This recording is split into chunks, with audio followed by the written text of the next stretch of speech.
Here is a sanctuary, and all are welcome.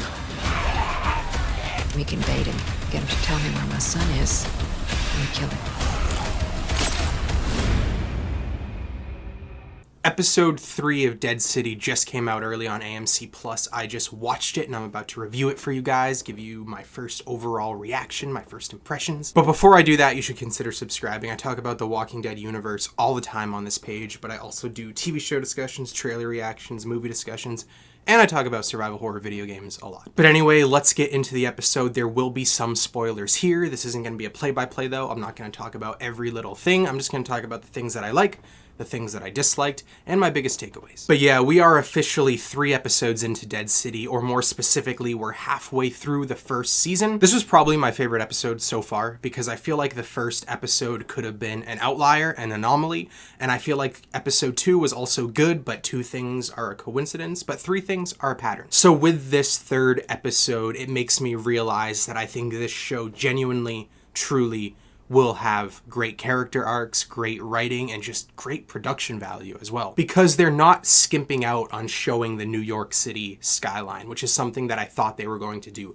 I thought we were going to see that in the premiere episode, and then the vast majority of the show would take place indoors, in the subway system, just doing everything they can to avoid actually showing New York City. But in every episode so far, we see the skyline quite a bit. And I just really, really appreciate that AMC is putting this much budget into a Walking Dead spinoff. So the plot doesn't really move along much in this episode, unfortunately, but what we do get in this episode is a lot of great character moments. And some of the best character moments for Negan and Maggie specifically that we've gotten in quite a few seasons. The plot basically revolves around Negan and Maggie getting to know their new co-survivors better and try and form a strategy to attack the Croat. And all this comes to a climax when one of the people that's part of this group, I'm forgetting his name, but he finds the wanted poster of Negan and he basically tells Negan to F off, that he needs to protect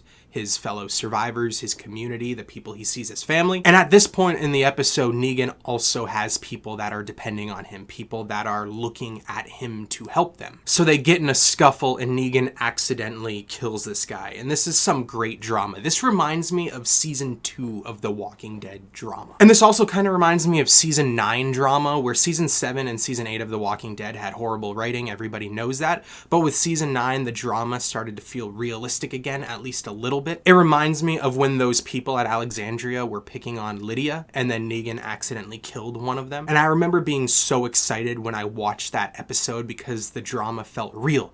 The drama felt tense. It didn't feel like writers trying to force things to happen. And that's the same vibes that I'm getting with this arc that they're doing right now. I just hope that they follow through with this arc more than The Walking Dead followed through with that arc. And we also get this great conversation between Maggie and Negan where they bond a little bit, and it was really well written and it was really well acted and it was believable. And I just really appreciate how believable this episode was. Because as much as I love The Walking Dead, their dialogue, their writing, and a lot of their episodes, especially lately, does not come across believable. I've said this a million billion times, but I'm gonna say it again. It comes across over dramatic, comes across unrealistic, like nobody would do this, nobody would talk like this. It comes across like writers in a writing room trying really hard to be deep and meaningful without realizing that they're not good at being deep and meaningful. But this conversation and the overall writing of this whole episode felt true. It felt legitimate. I felt some sense of realism. And we also get this moment at the end where Maggie finds a dinosaur plush that she knows belonged to Ginny, and she knows that Negan cares about Ginny, and then she's going to burn it. I'm not quite sure why she was going to do this. I think it was because she wanted Negan to be mentally totally where she is, where his main focus and his only goal and objective was to help her save Herschel. But if he realized that Ginny was in New York City also, his mind would be split. But it didn't actually show her put out the match, but I don't think she's going to follow through with that, which shows us, the viewer, that she is starting to care about Negan and what he cares about and his feelings and his emotions, and probably help him out with his goals as well. And again, if a lesser writer wrote this episode, it would feel so forced. and unbelievable. But the writing was really good in this episode that I actually believe that she would do that. And then we get a whole other plot this episode with Armstrong being the Croats prisoner, and we get a lot of world building with him and his community and how he leads. And I like the Croat so far. I wish he did more, but I like his acting and I think he will be a cool villain in the long run. And I'm starting to really, really like Pearly. He didn't say a single line of dialogue, I don't think, last episode, and he barely spoke this episode until the end, but I'm starting to care about this guy. He's not one of the best characters ever, at least not yet, but I'm already intrigued in him. I don't